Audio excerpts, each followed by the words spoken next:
À une semaine du Classico, il fallait gagner ce match. Il fallait gagner ce match qui était très important pour rester quand même collé au Barça, histoire de ne pas laisser le Barça s'envoler totalement à la tête du championnat. On était au retour des trêves. Le retour des trêves qui est souvent très difficile pour le Real. Et ce soir encore, nous l'avons constaté. Salut les amis, bienvenue dans cette nouvelle vidéo. Vidéo où nous allons parler du match entre le Celta Vigo et le Real Madrid. Le Real Madrid qui se déplaçait sur le terrain de Celta Vigo. Ce n'est jamais facile, on a souvent gagné là-bas. Ce soir également on l'a fait, mais ce n'est jamais facile. Et le capitaine Iago Aspas n'était pas là ce soir. Je pense que ça nous a fait du bien, surtout avec tous ces espaces que nous avons laissés derrière. Nous allons commencer par la composition de ce match côté Real qui était de 3-5-2. Une composition 3-5-2 qui ne m'a pas plu moi. 3-5-2. Nous avons défendu à 3 derrière, espérant que nous aurons des pistons qui pourront se lancer. Vasquez et rappelez-moi le nom, comment ça s'appelle déjà, Franck Garcia. Et Franck Garcia. On a vu que ça n'a pas donné. Ça n'a pas donné, ils n'ont pas été très efficaces devant. Et derrière, en défendant à 3, nous avons concédé beaucoup d'occasions. Beaucoup d'occasions, on aurait pu perdre ce match.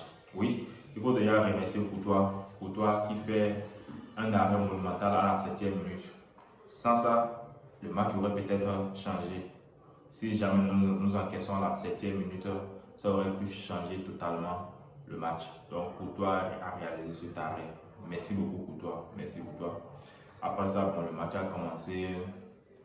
Il y avait des occasions, mais des occasions beaucoup plus du côté de Celta Vigo. Le Real ne se procurait pas beaucoup d'occasions. Heureusement, à la 20e minute, Kylian Mbappé marque. Il marque sur une perte de balle d'un joueur de Celta Vigo. Hors cadre, il fixe le gardien, il a tout son temps. Il enroule la frappe et la frappe. Le ballon finit au fond des filets. Là, ça fait 1-0. Et là, vraiment, on voit que bon, tout allait bien. Le match était bien lancé du côté du Real Madrid. Mais à part cette action, en première mi-temps, il n'y avait pas grand-chose à se mettre sous la langue. Pas grand-chose à se mettre sous la langue. Au retour, à la 51e minute, il y a Willotte qui vient égaliser. Cette fois-ci, il se gère bien, il égalise. Il ne peut pas rater cette occasion-là. Il était complètement seul. La défense, comme je le disais, n'a pas fait son travail. À 3, c'était difficile. Willotte a égalisé. C'était lui qui avait raté à la 7e minute contre Courtois. Il a raté beaucoup d'occasions. Mais sur cette occasion-là, il a marqué.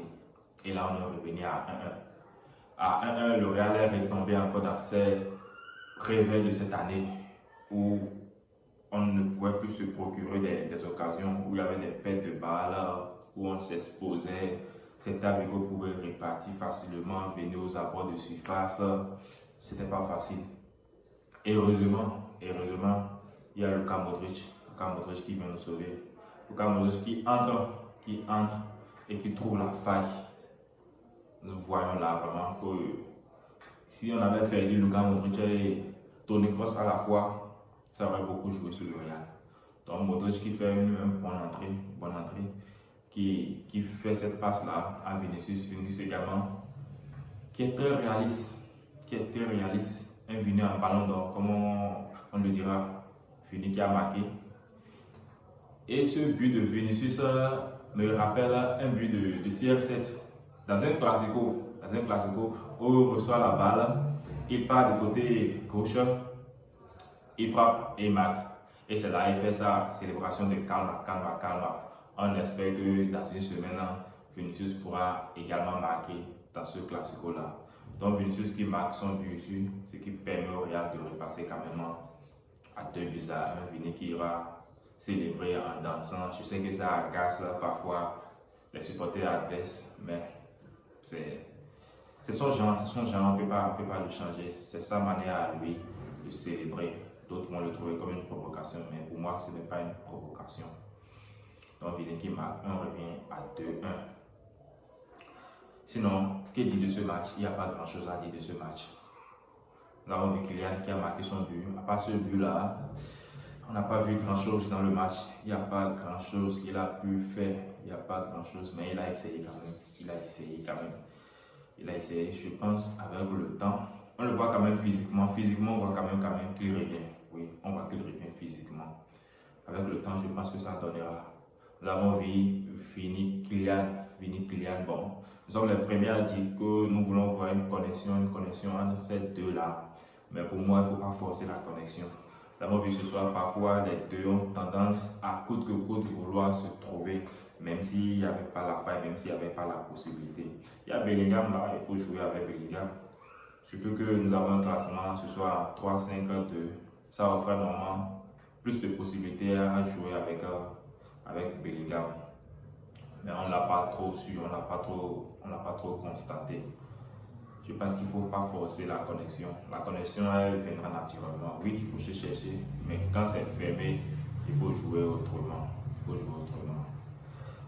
Modric, une bonne entrée, comme je l'ai dit, une bonne entrée. Je pense que Modric sera très bon quand il est sur le banc et qu'il entre dans le match. Oui, qu'il ne soit pas titulaire, qu'il soit sur le banc et qu'il entre dans le match.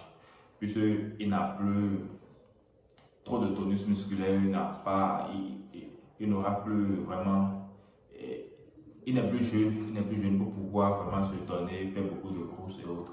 Mais quand il entre en cours de match, il aura cette lucidité-là à trouver la bonne passe, la dernière passe, une passe qui casse les lignes, comme ce qu'il a fait ce soir à Kylian.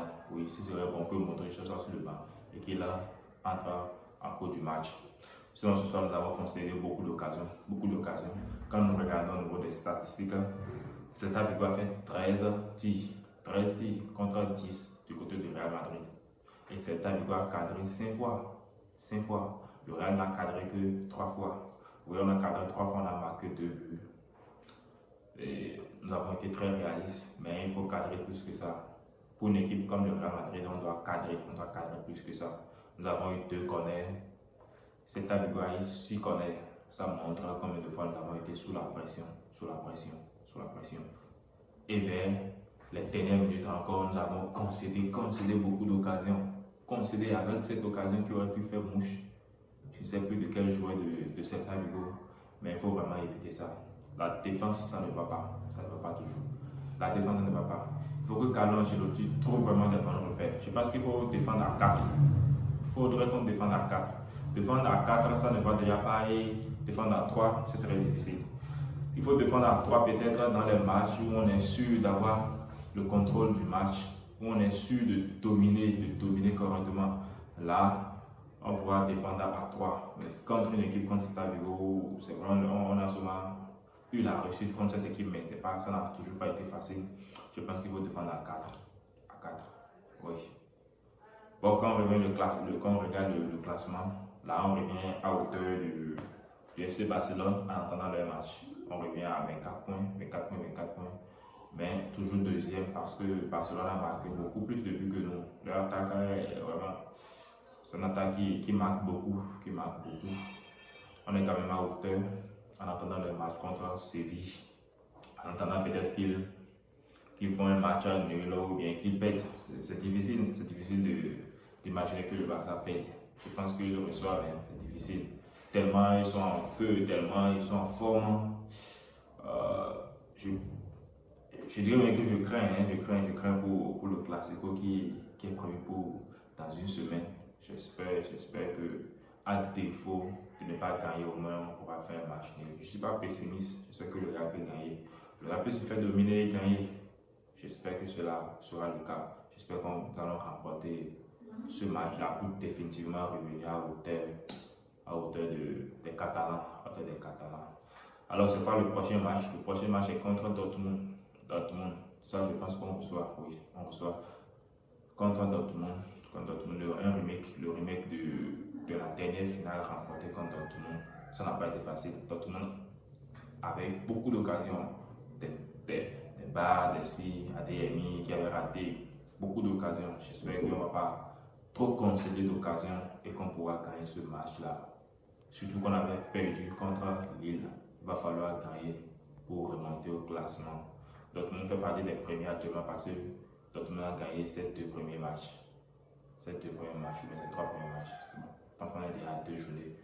Dortmund est quand même parmi les premiers. Il va falloir gagner pour espérer finir dans les 8 premiers de la Ligue des Champions. Bon, il y a pas question de ça ce soir, mais c'était tout simplement un rappel.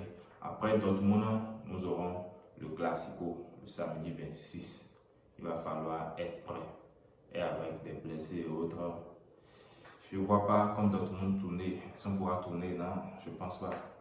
Il va falloir vraiment que les joueurs soient prêts, qu'ils se reposent correctement pour pouvoir affronter ces deux matchs-là. Alors ce soir, c'était le service minimum. Il fallait gagner ce match. Il en fait 3 points importants en attendant le classique, en attendant le match de ce soir de Barcelone contre Séville. Merci d'avoir suivi ce débrief. Il n'y avait pas grand chose à dire. D'ici là, on se retrouve dans une prochaine vidéo. Prenez soin de vous, prenez soin de vos amis. Abonnez-vous si ce n'est pas encore fait. Likez la vidéo et partagez-la à vos amis. Merci beaucoup. Ciao, ciao.